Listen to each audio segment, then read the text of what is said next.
Put that coffee down. Coffee's for closers only. What's up? Yo! How's it going?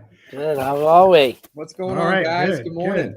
Good morning. So we got Matt on today. Matt is a special guest because we like to refer to Matt as VIP Matt. We were talking before the show started, and Gavin and it was Dave that mentioned that Matt's probably been on more of these than all of us have.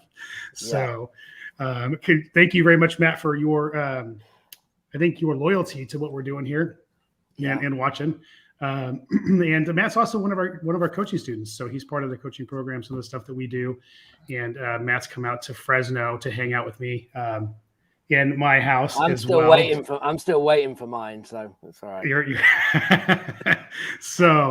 but Matt's come out to Fresno and hung out for one of our events and stuff like that. Matt's a really good dude, got a lot of really good things going on. And you were a BMX guy for a while, Matt, before you got into real estate. Yep, BMX. No way. So you did all that crazy flips and stuff, right? Oh yeah, yep. BMX. How many bones have you broke? 2 hips and an elbow. Wow. I had no idea. That is awesome. Right. Yeah. So tell us a little about that, because that's I know we're here to talk about real estate, but that's some pretty ballsy stuff, right? That's way more fun. Way more fun talking about this. So let's talk about that for a minute. Tell us about that. How'd you even get into it? Probably back in like the early 90s. I used to watch BMX videos. Friends in the neighborhood used to ride, and I just started jumping stuff and just progressed from there. I started teaching at a camp. It was called Woodward West out in Tehachapi, California. And yeah, that was probably 2004 when I did that. So that was pretty cool. Very cool. So you guys, when you guys practice those crazy flips, you guys are practicing, you're falling into like cushions and stuff like that, right? You're not like just doing it over cement, right? Yep. We have first you learn it into a foam pit, and then you move over to the resi. And then once you resi it, then you move to wood and stuff. Got it. That's okay. Crazy. Yeah. I've never really understood. It makes sense because I was like, how do you even practice this stuff? Like, because you just got to commit, right? I think the thing is, like, when you're like about to do something like that, like you can't hesitate like at all. Like you got to go like all in and full commit yourself. Oh yeah. It's pretty crazy. It is. And I think that's a perfect segue to a real estate investing conversation, because it's kind of the same thing, right? I mean, 100%. You got to, if you're hitting that ramp and you're going into air, it's like you can't like change your mind. Yeah. You got to do it. You got to see it through. So you got some coaching. You practice into a foam pit. You practice into a resi. You got your confidence built, and then you go all in and you do it, and you just do it, and you do it well. So every once in a while you break a hip. So every once in a while you have a deal that doesn't go your way. Yeah. But for the most part, it's about having mostly wins, and which I think is, I just wanted to line that up because it's a perfect example of everything. Absolutely. And I have a question on that. Like, do most accidents happen? Like, is it because of the hesitation, like of not committing? Again, I have never done it. So I have, I've never skateboarded, BMX'd, I've never skied. So all of these things that I put together of this commitment of like, as you go in and then you think, oh no, this isn't for me. And then then an accident happens. Like that's how I envision something happening, is that not committing and then it all goes wrong. Yeah, pretty much. Sometimes I would get overconfident. Like I would get so used to like bunny hopping on a picnic table or something. And then I would see a rail I could hop over, and I would think I could do it. And then I'd catch front wheel and land on my head or something. End up in the hospital. Yeah. Yeah. Overconfidence in anything you do too is a thing. It's just back into real estate again. Back in real estate, yeah. Yeah. So that's cool, dude. So it's so tell us about your real estate journey. Like when did you originally get started? What did your first deal look like? Like why'd you even get into it? Yeah. So in college, I actually found this course like late night. I worked at a gas station. It was Marco Rebel. Have you guys heard of him? Uh-huh. Maybe. I am. Yeah. Yeah, I got that course. I saved up for like 2 months and bought that course, and I was like, "This is amazing." I had no idea what he was talking about. Like, he was like, "You got to remove the second lean position," and for like 4 years, I didn't do anything with it because I had no idea what he was talking about. Like, it was just way over my head. So, right. Yep, I did that, and I finally bought a house in 2008-ish to live in and fix and flip. And I don't know if you guys have ever done that. It's terrible. Yep. Yep. Very cool. So your first deal was a live-in fix and flip. Yep. Exactly. It makes for a dusty closet. We did it. Yeah, we did it on our personal home. Like, we moved in and then we weren't fixing, flipping to sell it, but we just started rehabbing, and we had a kitchen out for 13 weeks. Oh you my try God, and have man. a no kitchen for 13 weeks, and that's a toll on everything right there, for business, for life, for marriage, you have some testy times with no kitchen. So I get exactly what you're talking about. Me and a few buddies, right after I moved out the house, moved into a place, and we got like super, super cheap rent, but it had no kitchen and it had no bathroom. Oh. And we got super cheap rent because we were going to finish the rehab on it. And that was, imagine having no kitchen and no bathroom. So you had to go somewhere to go to the bathroom. It wasn't good. So that was my forte in trying to live in something to rehab, and I'll never do it again. Hey, Don, I got a quick question for you real quick. Yeah. Do you guys have to get occupancy permits in California? For new builds and in general. Not if you are going, not like if you're rehabbing a property. No, you don't have to. They don't like give you occupancy approval or an occupancy permit.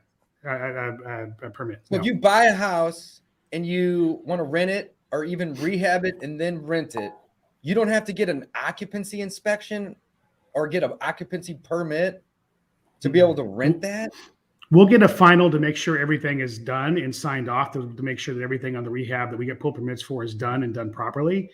But there's not some special occupancy inspection or occupancy permit. No. Man, that's crazy. Now they are starting to inspect properties the last handful of years. Like if it's a rental especially with Section 8, every year they'll do an inspection, and they're starting to do that more with regular rentals, where they'll come in and inspect on a regular basis to make sure you're not a slumlord. Yeah. But as far as getting occupancy permits before somebody moves in, because I was talking to somebody about rentals in your market, and they were saying that you have to get a occupancy approval or occupancy permit, and if you don't qualify, then it's a few more days, so you have to go back in and do whatever it is they want you to do. We don't deal with that. Okay. It's different. Man, that's so crazy. That's so crazy. So we have to do every 6 months with Section 8 here in the Loop. And then anytime that we have a tenant that moves out, we have to get another occupancy permit in order to be able to re-rent it. It's crazy. So I was talking to a friend yesterday that does some stuff in California, and she was like, yeah, we don't have to do that. And I was like, what? This is the craziest thing. Yeah, we don't have to do it. It's weird. Yeah. Unbelievable. And you think, we're California is a lot more, strict on things and free on things and strict on things than most states. I mean, we're a very liberal state and very protective of renters, very protective. They're trying to pass rent control constantly in the state for the entire state, not just big cities. But, some of that kind of stuff hasn't been implemented yet. Wow, that's crazy. Well, Matt, tell us a little bit about yourself. You're the guest today. We want to learn all about VIP Matt. So around 2017, I actually fell and broke my hip at work. I worked as a technical analyst at a hospital, and I broke my hip going into the hospital. And that's when I couldn't wake up. All of that BMXing, flipping, jumping off things. And then he just slipped on his way into work. Man.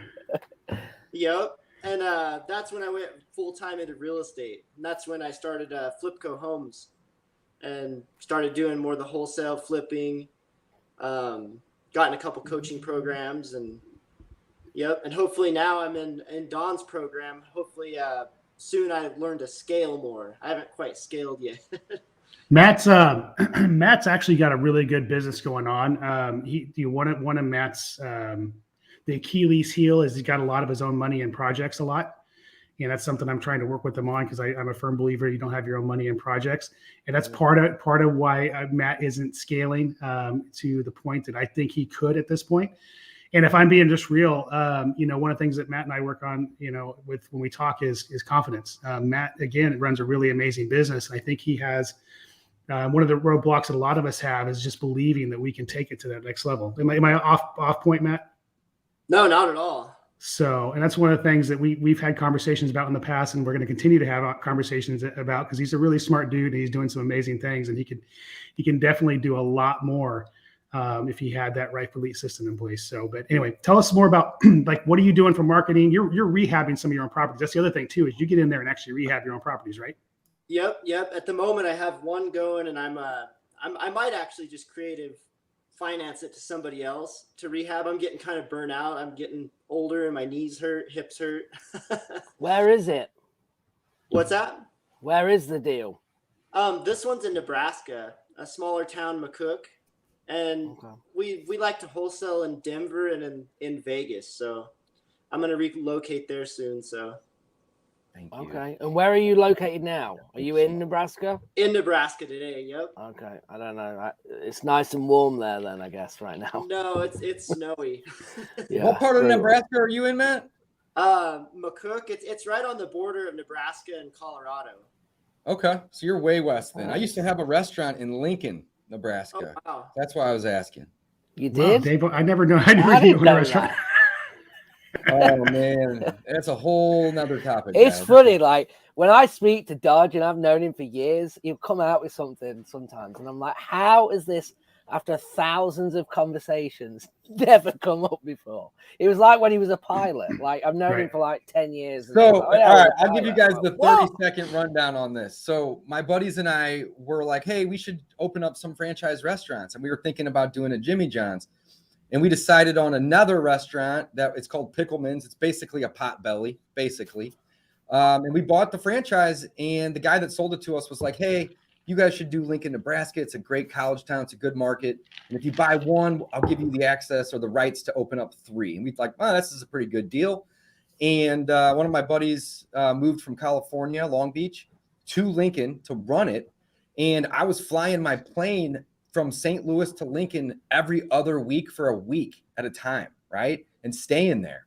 And after about 10 months, we were like, what are we doing? This is so dumb. He wanted to go back to California. And I essentially spent all the money I made on the restaurant on aviation fuel, going back and forth. So don't do that. Stick to real estate. Restaurants are tough. You and I could probably do a whole 2 or 3 shows on why restaurants are a bad idea. Yes, exactly. The thing is, they sound good though, don't they? Like the idea and the thought process of businesses sometimes, like you think, oh yeah, it must make a ton of money. Like this would be great. Like I own a restaurant, it's going to do all these things. But then when you actually get into it and look at it, it's far from that, The margins are so thin, and you're dealing with people that don't care. And everyone thinks, well, everyone's got to eat, right? It's like the business model, it can't fail. Everyone's got to eat. But like, there's just so much expense and overhead and management. And it is just, oh man, I'm glad I did it. Lesson learned, because now I know that's not for me.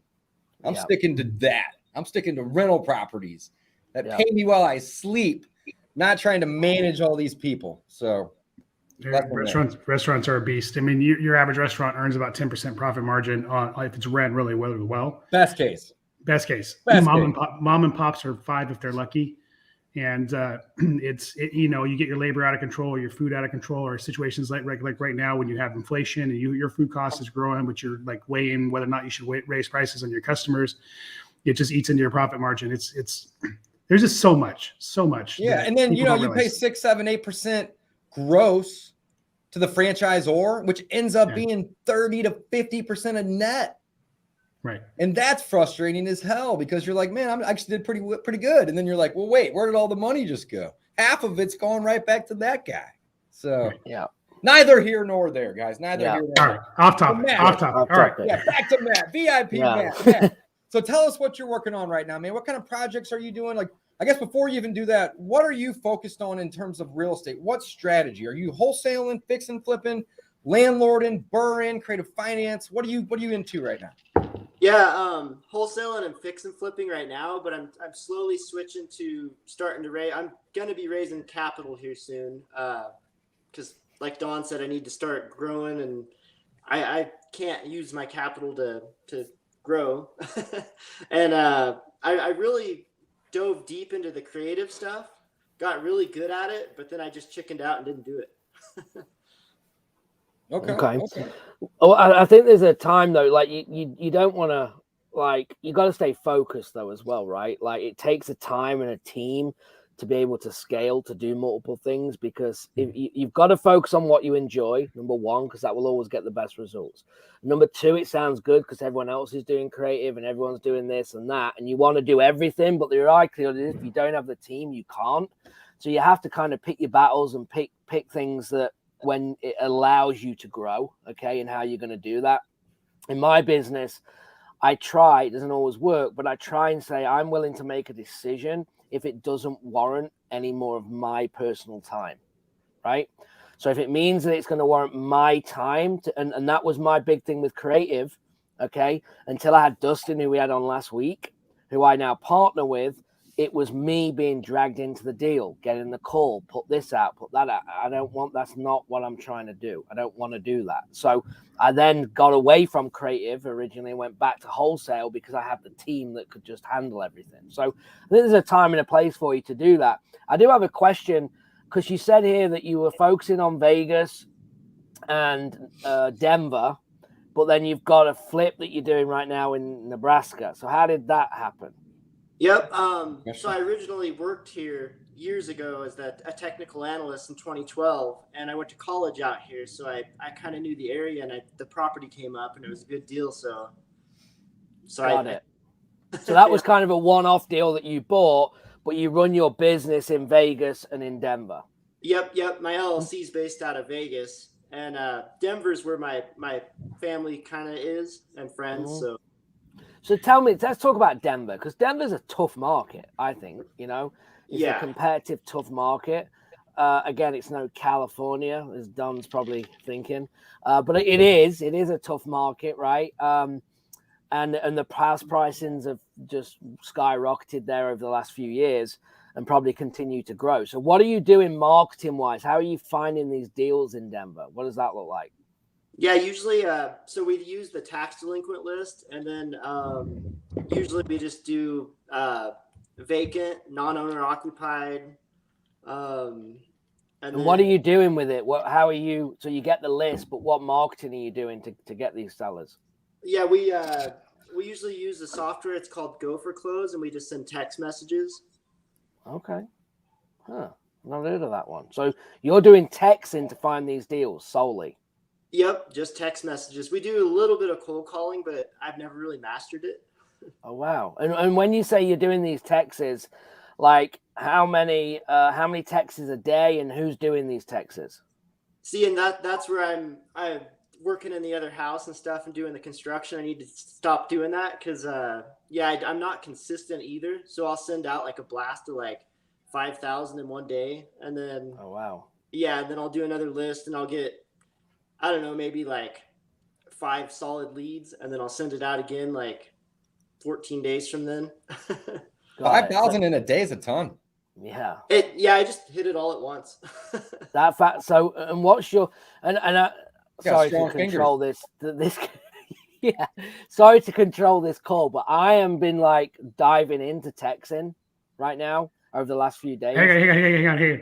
Are you saying texting and text, or are you saying Texas? That's what I was thinking, Don. Because I keep hearing Texas and Texan. Texting. Texting. There we go. I love your accent, man. I can sit here and listen to your accent all day long. I'm not making fun of you at all. No, I don't care. It's fantastic. I love it. That's awesome. All right. So I've been trying to master texting, okay, over the last few days, and it is driving me insane, okay? And here's why. I'm focusing on trying to get the deliverability up. Oh man, how I've many been dealing with this for the last week. yeah. Crazy. Go ahead. I can help you with this. So I've been like even diving in myself. I have some of my top coaching clients that focus on texting, and I've got them helping me because they're doing it. And I'm like, how, bro, you're getting 90% all the time. And it's like winding me up because I'm in like 50s and 60s. Yeah, yesterday I was at 47%. Yesterday. And it's so I'm kind of like in and doing this, right? And we're sending, I'm doing 300 or 400 and I'm getting the deliverability that me and Dave are talking. So when I hear 5,000, like, do you know, Matt, like what your deliverability rate is? Like, what does all this look like? What is your text messaging saying? How many back and forths are you doing before you create these leads? Like, what does all that look like? Honestly, I couldn't tell you, like I couldn't dive in, but it is all in the software. I could bring it up at some point and share that. Are you keeping your eye on it though, Matt? That's the main thing. Honestly, not like I should be. And the reason I'm bringing this up, Matt, because you need to look, because you could have 4,000 didn't deliver. Yeah. So you're getting 5 leads from 1,000. Like, so you got to look at that because you might have to slow it down over a certain period of time to get them leads to generate more for you over a longer period of time. So, and this is an ongoing test for us. Like, you know, Dave's sounds like the same problems. And I'm trying different intros and spin-offs and doing 100 a time and waiting 10 minutes and doing, I mean, we're testing everything, trying to get it better. So I just watch if you don't know that, because if you go in and look, you might be like, holy cow, like I've got 5,000 messages and only 1,000 delivered. So that means you could have spread it out over days and you might have got then like 10 times the amount of leads from that 5,000. Yeah. And we do rotate the numbers. So like we noticed that if you send through the same number, it'll actually burn up that number. I don't know if it gets like reported or something. So we try to rotate and buy more numbers. Yeah. Are you, so Dave and Gavin, are you guys, have you guys went through all the compliance of registering your number and stuff like that? Oh yeah. We're 100% compliant. Yeah. 100% compliant. So if you get a new account over at Batch, and that's what I use, I think they limit you to 1,000 a day. You can create multiple accounts if you need to. I actually am grandfathered in at 3,000 because I've been a customer for almost 2 years. I think I'm like 1 month shy of 2 years at this point. I'm grandfathered at 5,000, but they've told me. Damn, you got even higher than me. That's awesome. They said don't do it though. They still recommend 1,000 because there's like 3 things that I would suggest to help increase your deliverability. Gavin specifically, but anybody obviously listening and watching, right? So number 1 is don't use any of the negative keywords. Try not to use them, not only just in the initial sends, but try not to use them at all, right? So the deliverability, that report is really more about getting it out the first initial send. But if you're using keywords even in the back and forth, there's obvious reasons for them to flag your account, right? So personally, we stopped using all of the negative keywords, and there's certain things that you can do to kind of use those words without using those words. So we'll misspell them. We will use different characters on the keyboard to, for a letter. So like instead of an S, we'll use the money sign, or instead of an L, we'll use an exclamation point, right? When it comes to like words like property, we'll just mix up the E and the R, right? So it's not the exact thing, but you can still read it. You can also use the number 0 for O. So like instead of using, I know looking, LOOKING is a negative, we'll do L00KING, right? So not using those keywords, the negative ones, is massive. And a great tip or trick to make sure you're not doing it is when you're in your platform. I love Batch, and you may be using a different one, that's fine. But you can use Command F on your keyboard to do a search when you're in the browser and type in that word. And it's crazy because we went through and removed all of the keywords that we thought were negative. And then I did a command search or Command F and searched the page. And there was 11 of them in there that I was like, how did we miss these? Right? So you don't want any. Just double, triple, quadruple check that you're not using any of those keywords. Number 2 is refresh your numbers. We had some numbers in our system that were 18 months old. And, like At this point, I don't even care if I got to delete every number in my system every 30 We days. just did it. We did Yeah, it. I did it this morning. I literally did it this morning. I removed every number and I'm getting all new numbers. And then the third thing is, you kind of mentioned it, but throttle it. Don't try to send 1,000 or 2,000 or 3,000 in 20 minutes. Go slow. And the more numbers you have, the better, because then each number will be used a little bit less. So, that third one's kind of a 3-part. More numbers is better, but also just go slow and throttle it. And between those 3 things, I've seen some of my students go from 40, 50% to over 90% in just a matter of a day or 2. So where are you at? Where are you at averaging, Dave? Are you averaging about 90%? So I haven't been monitoring as close as I should because I have a virtual assistant doing it. But yeah, as of yesterday, we started diving into it and looking at it, and our deliverability, yesterday was terrible. It was like 45 or 47%, but like the day before was like 75. The day before that was like 80. The day before that was back to 50. It's kind of all over the place. And some of my students, have really been struggling with this over the last couple of days and even weeks. I'd say probably even the last 2-3 weeks. And I've been kind of keeping an eye on what they're doing. And I basically have been implementing the strategies that they are teaching me, which is awesome. Right. So just keep an eye on the main thing. That's the same for me. I have a client he's in the 90s. I mean, he sends me screenshots, and now it's like a game. I'm like, this is ridiculous. Right. So I had him in my account testing my stuff because he's doing it. Right. Awesome. I'm like, yeah, you need to do this. Like, and here's the thing. And then he's just took it to a whole new level because it's not my main marketing channel.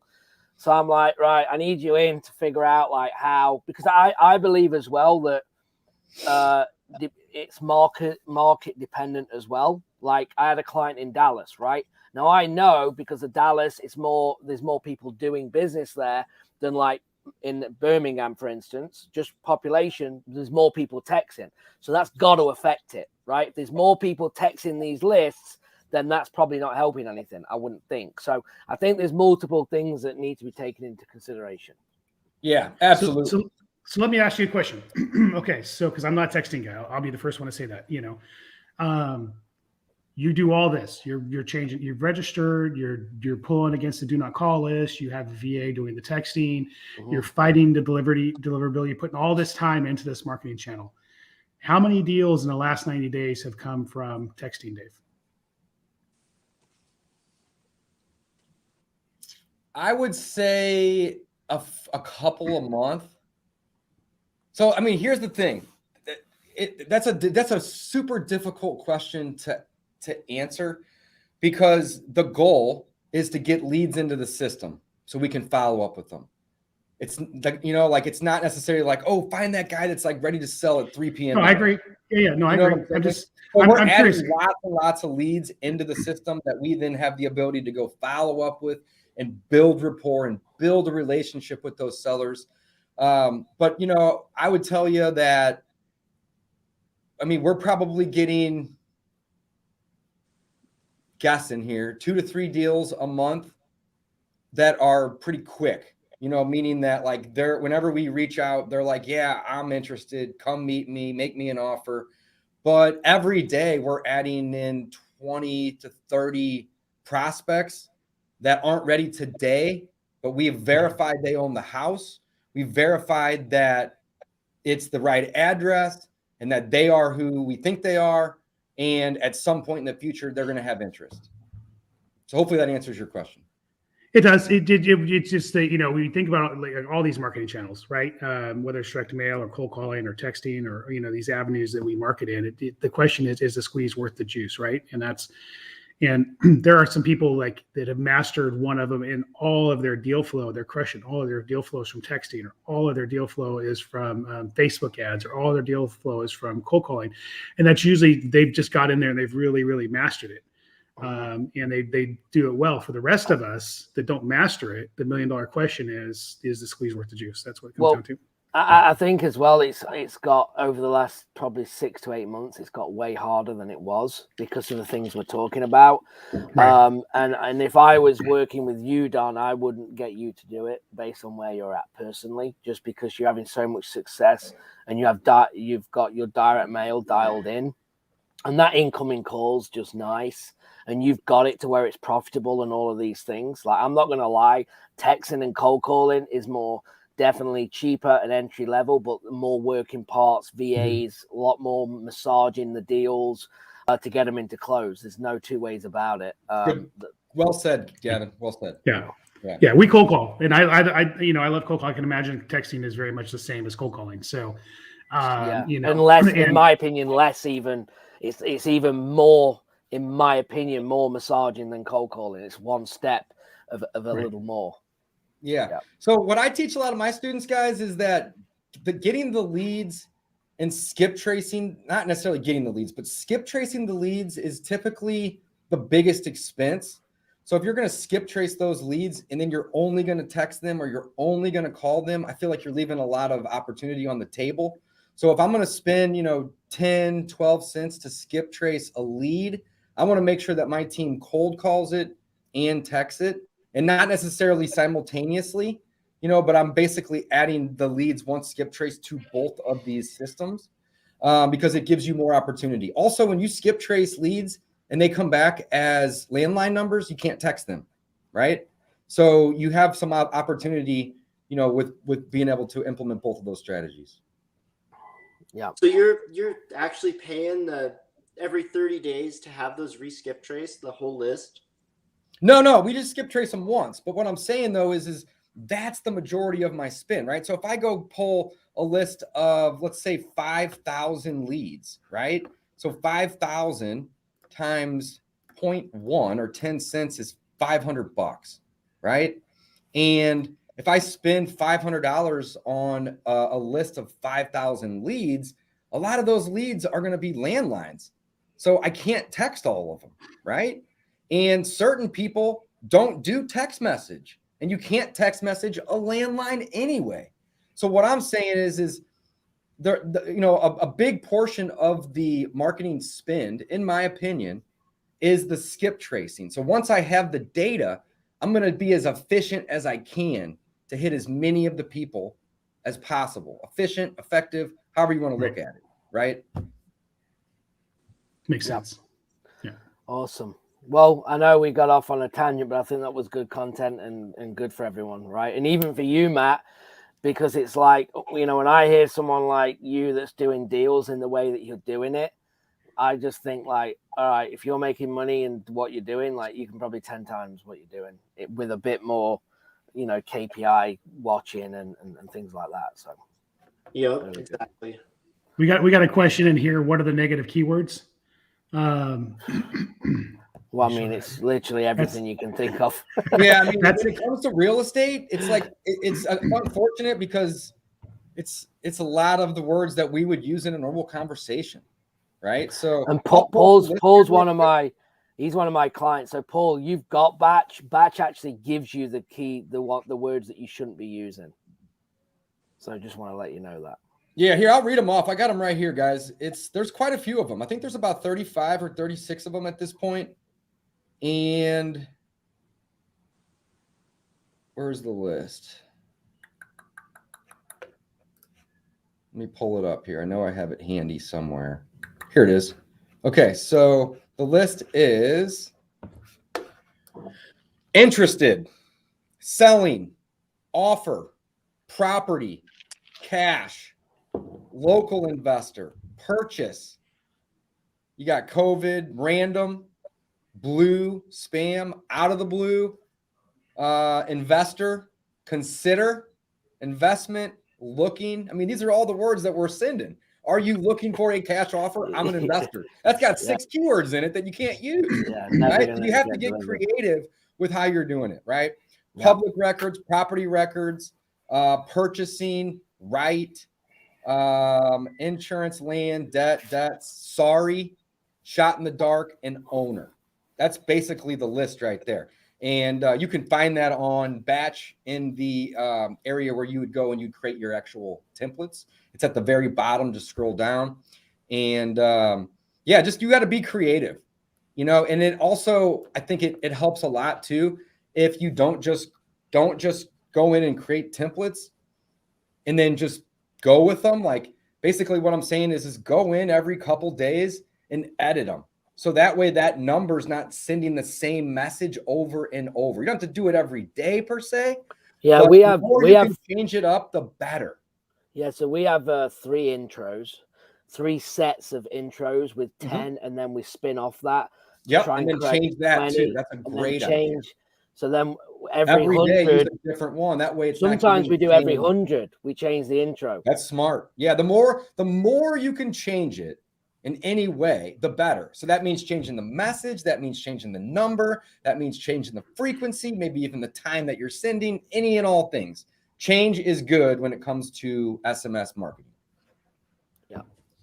Awesome. All right, we got a question here from John. Don, what's the mailer to deal ratio for a property in decent areas of San Joaquin? I don't know if I'm saying that right. San Joaquin Valley. Yeah, that's just north of us. If you had $80K to invest in a NorCal property, goal is to cash flow net $500 a month. Where would you invest? That's a good question.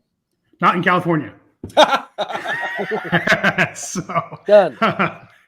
That's the truth, to be honest with you. Unless you get just one hell of a good buy, most of what you're going to be buying in California after rehab and everything, you're not going to be cash flowing $500 a month just because of some of the price points. But I mean, it can happen. I'm not going to be completely negative. It can happen. It has happened. But like a lot of stuff, I got one in South Carolina right now that's cash flowing almost $600 a month. So the states that are outside of California is usually where I can see the better cash flow on properties. So if you're looking for cash flow, solid cash flow, you're going to want to probably, especially if you got $80K to invest, it looks like you're probably going to leverage some lending there. You're going to want to, first of all, not invest all that $80K, but ultimately probably find something in like Tennessee or South Carolina. I'm sure, Dave, do you cash flow $500 a month and stuff in St. Louis? Now that I have 30-year fixed amort and rate, I am. Okay. So picking some specific markets in St. Louis isn't priced as crazy as California. So you're a lot like the Central Valley, California, but we're a little bit more expensive. So, but as far as deal to mailer ratio, it depends on the list.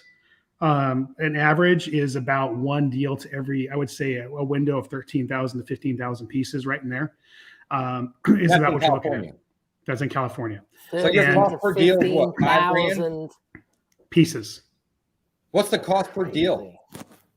It depends on the list. I've had deals cost me anywhere from $1,800 a deal on certain lists, all the way up to about $6,000 per deal on certain lists. So but we got crazy. Like we talked about before, mad scientists and breaking out the different lists and using different phone numbers and tracking. If I had to do a blended average, I would say that right now in the Central Valley, you're probably looking at about $5,000 per deal on a blended average.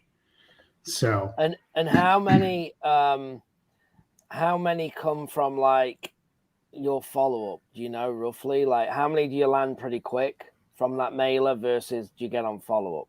Do you know what a rough ratio would be? Well, the ratio is more than like cold calling or I would say probably guessing text messaging. I mean, we're normally over 90%. Yeah. I'm not gonna lie. Follow-up. Yeah. So on direct mail, 50% of your phone calls are going to basically be taking me off the list. Out of the other 50%, you're going to have roughly about 20 phone calls, 20 leads to an appointment, and you should be able to close roughly, I would say 2 to 3 in 10 on average on the first. In the first couple of conversations, like in that window of it's new, if that makes sense. Got it. When we're closing over the phone, we average about 14 days from the first conversation to the close on average. But to be honest with you, I've had a few cold calls that have been laydowns too. You're gonna get it in that first window, but not as much, just more of a follow up. So we could take a deep dive into the different matrix. I mean, they're just different leads, right? Direct mail, they've done their research, they've thought about it, they're calling you for a reason. Cold call, you're tapping them on the shoulder and saying, hey, have you even thought about this? So, those are things to consider. And the problem is, with the way that I do a lot of business, I do a lot of partnering, right? So I have to watch the budget on the marketing side. And that's the problem with direct mail. Like if I ran just me and then I had acquisition and disposition, I think it'd be, a good way to go. But because I partner on stuff and the way that I'm set up, I have to watch that budget, because coming in at $5,000 per deal, 6,000, it's too high for me. I got to get it down under $2,000, to stay profitable, like decent profit margins. But we're talking about different markets too, right? I mean, We are. so our cost per deal in like Tennessee is not the same as our cost per deal in California. That's what I'm saying. When you start to, it depends on the list you're mailing to. Like we throw a big wide net out. When we're mailing hard, we're sending thousands and thousands of pieces out. So we're a lot more aggressive. We're tracking differently. And like I mentioned before, certain lists, we've gotten down to $1,800 per deal. So that we're aggressive. So we're gonna mail to those higher cost lists as well. We do mail into the Bay Area of California. We do stuff, closer to Southern California. Those have higher deal costs associated with them. When you get up above, like just California as a map, right? The state of California is Sacramento. I'm 3 hours south of Sacramento, and then San Francisco is 3 hours basically northwest of us. So if we're mailing towards that Northern California Bay Area, once we get past, we're getting closer to Sacramento or the Bay Area, our cost per deal goes up pretty significantly. But then we're looking at $65,000 to $100,000+ assignment fees. So it may cost me $8,000 to get that deal, but the least I've ever made on a Bay Area assignment fee is $65,000. So it's relevant, right? For sure. If you had those kind of numbers, it'd be worth spending $10,000 a deal, wouldn't it? So 100%. Those are things just to keep in perspective when we're talking about these things. When you're in a state, a Midwest state, it doesn't make sense to spend $8,000 a deal, because your average assignment fee is probably gonna be $12,000. So, but you're also not going to spend as much per deal, because it's a different seller. They're different issues, they're different types of properties. So, yep, absolutely. Well, good. Sorry, Matt, I know we've gone off on, but it's all, again, good information. So I guess, Matt, what's the plan? What are you going to do then? So you're raising some more money. You're focusing still, you're texting in Vegas and Denver, right? Yeah. Is your goal to buy these when they come in, Texas and Vegas and Denver? Are you going to buy them, or are you going to wholesale them? Like, what's the plan? So I'm going to wholesale most of them, and then I'm going to try to get switch to more of like a wholesale bottle. Anything like 1980 before, I'm going to just wholesale out to somebody. Mm-hmm. If it's like a deal I can do like creative finance on, then I'll try to keep it or do a wrap to somebody. Got it. Okay. Yep. Awesome. How long have you been in these two markets marketing? Probably 2019, I think. I kind of did it on and off from 2017, but I was kind of like back and forth. I started Vegas, and then I went to Denver, and then back to Vegas. I haven't done anything consistently, so. And when you send your 5,000 messages, like when you need leads kind of thing, are you getting a deal out of that 5,000 normally, or are you doing follow-up? How does that look? Yeah, I usually get one deal out of the 5,000. So that's not, I don't think it's bad, but maybe I think it's great. If I knew I was going to get, absolutely. If I could do 5,000 and get a deal in a Denver market, I think that's really good. Yeah, agreed. Yep. Yeah, awesome. Absolutely. Matt, what can we do to help you, man? How can we help you? Well, would love to hear about how you guys scaled. Like when you guys first went from where you went solo to start outsourcing. I'd love to hear about that. Absolutely. Who wants to go first? Dave. I'm up. All right. All right. So, man, I'll tell you, when I first started doing this full-time 7 years, almost 8 years ago, it's probably 8 years ago at this point. I did it on my own for about 2 to 3 months. Didn't have a whole lot of success. Hired a coach, and within 2-3 weeks, I was doing deals. And I did deals, on my own for probably another 2 or 3 months. So I basically did it on my own for, maybe about 6 months, give or take. And I got very, very overwhelmed with trying to do the follow-up on top of marketing, answering the inbound calls, running my appointments, sending offers. You know, I was full-time, just pedal to the metal as much as I possibly could. So I brought on a virtual assistant, and he's been with me ever since. He's awesome. His name's Dennis. And Dennis took over in the beginning to just really, his main goal in the beginning was just help me with the follow-up, because that is a time-consuming task, right? And after I had him on for a couple months, and he was doing a great job following up with people to bring in more opportunities so I could go run those appointments and do all these other activities. Slowly, I started, you know, unloading more and more of my responsibilities and my marketing efforts to Dennis. And at this point, Dennis he's my lead manager. He's basically the first person that anybody would talk to if they were to call my business. And he does the majority of the follow-up. So what it essentially did or does is allows me to focus on the most important things, right? The follow-up is done by Dennis. The initial inbounds are usually handled by him. So I'm just stepping in whenever somebody's motivated and they want to show the property, or they need an offer, or they want to talk on the phone with the actual buyer, right?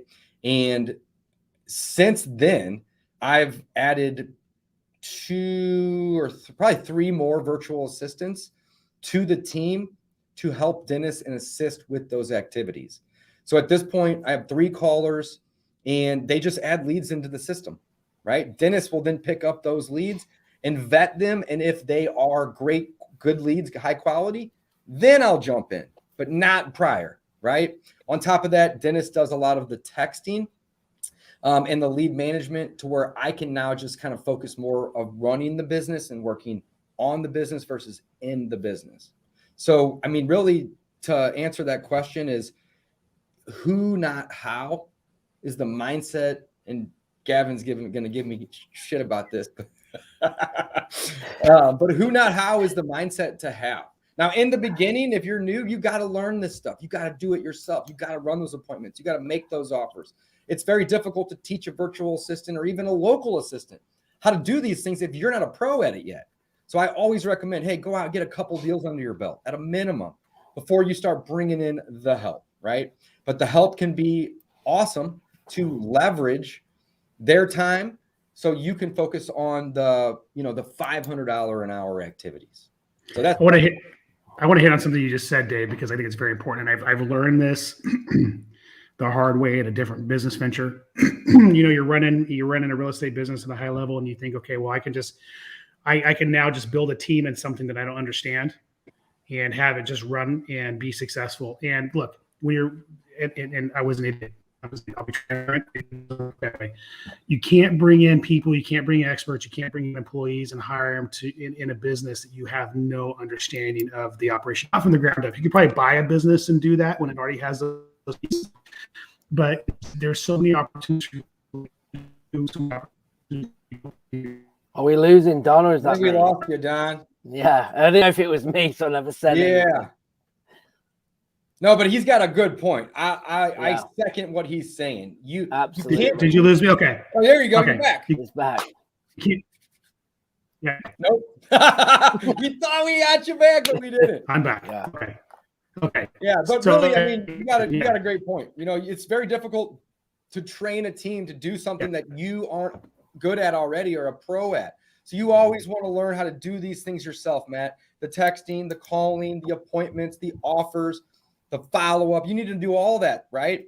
But once you get to the point where you feel comfortable teaching somebody else how to do it, or you just get overwhelmed, or maybe it's both, bring in that help, right? And that's the reason I brought in virtual assistants, was because I was overwhelmed, and I wasn't trying to slow down or stop. I'm just thinking, guys, I don't only have, 8, 9, 10 hours in the day that I'm going to be motivated to do these activities. And I didn't want to scale it down to 2 or 3, because then my deal flow would scale down as well. So I'm like, well, hey, how can I, maintain 6, 7, 8 hours, maybe more every day of marketing, talking to sellers, running appointments, all of these things that matter, without losing my mind, and going crazy. So I'm like, I just need help. And at this point, like I said, we have callers, we have texters, we have lead managers. I got an acquisitions guy, I got a dispositions girl, I have a bookkeeper. So it's all about the who, not the how when it comes to scaling. Just don't try to scale too fast. That's just the big lesson that I would say is if you go hire 3 people and you don't have anything for them to do, you're going to either have to let them go or you're not going to make a profit in your business because all of the income is going to go to the overhead. What I will advise Matt on, and then Gavin can jump in, is Matt, like you are doing your own rehabs. You need to stop. That's not allowing you to function in your business. And then you need to, your first hire, in my opinion, would be a VA that helps with the text messaging because that's your primary marketing source. Helps you generate leads, vet some of those leads, and then put you on the phone because you're the only one right now that knows what you want to close on. And so they should be teeing those up for you to go in and have those conversations, and you'd be closing more deals right there and changing your business. And then third, get your money out of projects. We've had that conversation. You have a very, very significant sum in projects. We're not going to say the number here, but if you had all that money in the bank, it would change your confidence level immensely on moving forward on deals and putting the right people in place in your organization. So that's my 2 cents on what I know about you, buddy. So Gavin, I don't know if you have any share about how you scale. No, I think you're exactly right. That's what I was going to say. I think your first hire is a VA. I think everyone's first hire should be a VA. Everybody's, because they are obviously cheaper, right? They do a great job. They're efficient. They're smart, and all of these things. And I think you lack consistency, right? You're on the roller coaster, but you're on the roller coaster because you're deciding to be on it, and that's because you go 5,000, have a few weeks off, 5,000, have a few. It's no consistency. The VA, in my opinion, would come in, as Don said, take over that texting. You show them exactly what they do. You dial that 5,000 spread over the week to keep consistent leads coming in. I believe then you'll double your leads just from doing that. And then you need to be consistent on the phone, as Don said, to grow the business. And then you will grow from there and start outsourcing. But I think the first outsource is a virtual assistant for sure.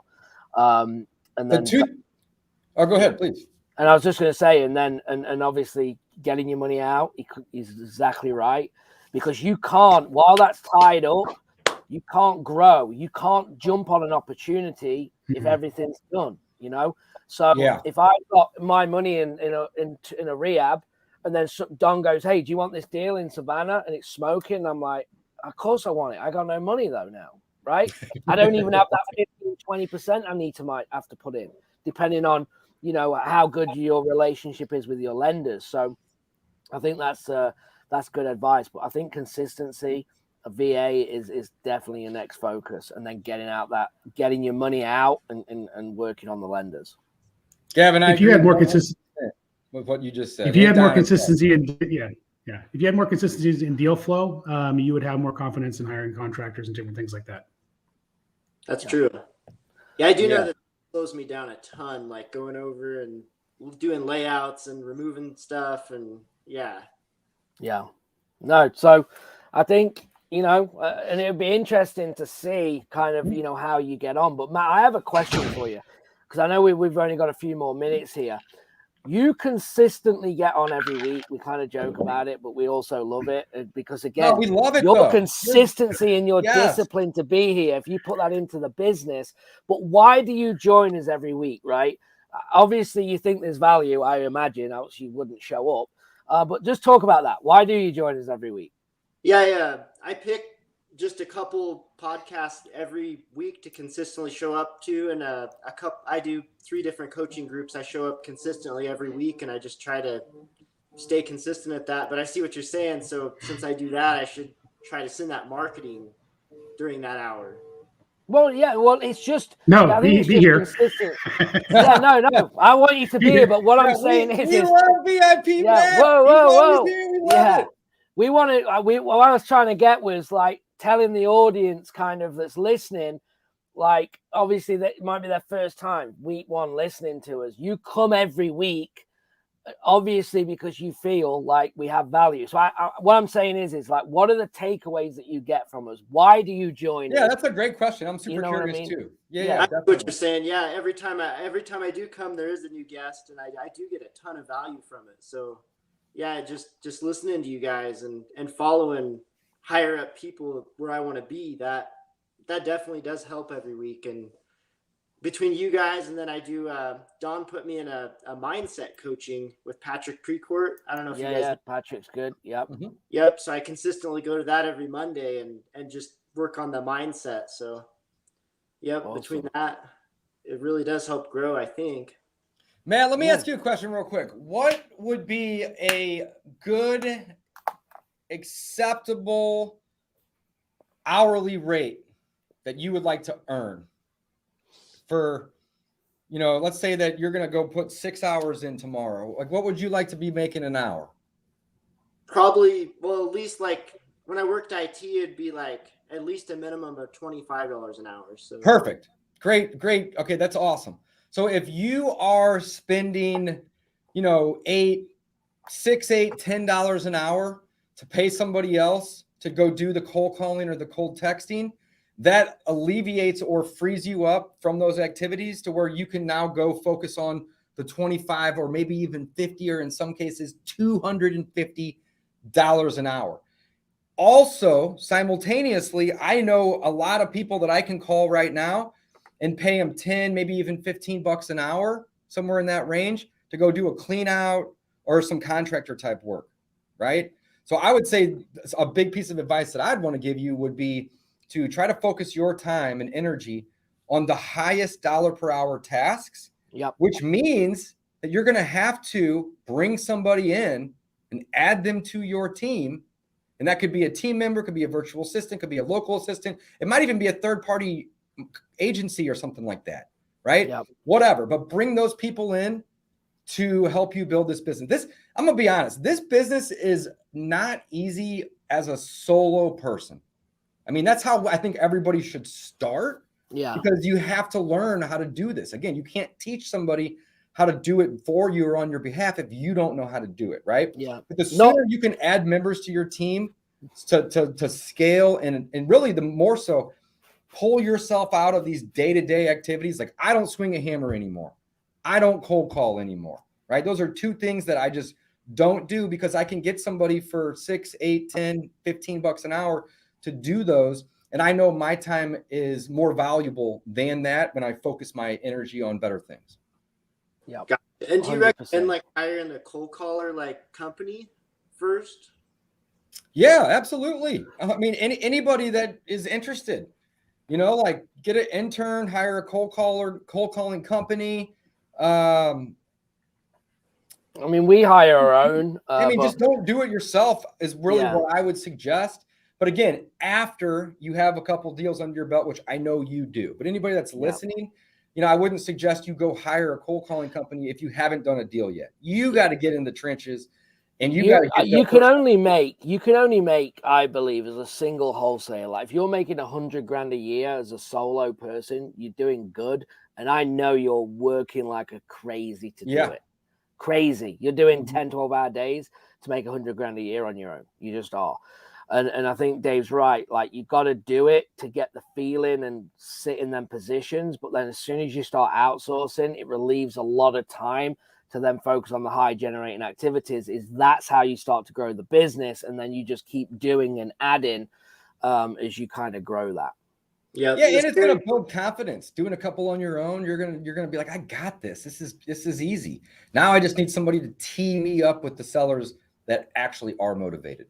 And that's the way I look at it, right? Like when my callers are calling, they're not typically making offers. They're just trying to find people that raise their hand that say, yeah, I'm interested. A lot of the leads that get added in, they're not that great because they're just interested. They just want to see the offer. But I got the lead. Now I can follow up with them. And I'm not wasting my time doing that. And in fact, I have two people between the initial contact that we make with the seller that talk to them before I do, right? So they're essentially kind of like gatekeepers, to where I only want to talk to the people that are ready to sell. They're motivated. They're willing to trade me a discount on the property for some level of convenience that I can offer to them. Gotcha. And what do you guys think about like the companies like that Speed to Lead? Have you guys heard of that? Like where you just buy the leads directly from them? Yeah, I've heard great things about them. I don't currently use them, but I have heard great things about them. And there's lots of opportunity out there. I believe they essentially run AdWords nationwide, and then just collect a bunch of them and you can buy them. So that's a great, it's a great way to get in. You can do your own AdWords. I mean, there's so many ways to find sellers. Yep, absolutely. All right. Well, we're at time, Dave. I don't know if we want to get off. I got a call I got to get off here for in a second. Yeah, let's wrap it up. Let's respect Matt's time. It looks like Don's already on a call right now, which is hilarious. Matt, thank you so much for coming. You are truly the VIP. We love seeing you. We love when you ask questions. It reiterates the fact that, we're doing everything we can to provide value to you guys, and you're obviously getting it. So again, thank you for showing up. Keep coming. We love seeing your name. It was great to get this opportunity to meet with you. Guys, if you're watching, hit that like button, hit that subscribe button if you're on YouTube. And we're here every single week. We haven't missed an episode. What is this one right here? This is like probably episode 35 or something. I don't know. Give or take, something along those lines. I'm not even sure. But we're here. It's more than that, week, guys. We appreciate you. We do everything we can to, provide value and help you guys be better investors. And with that,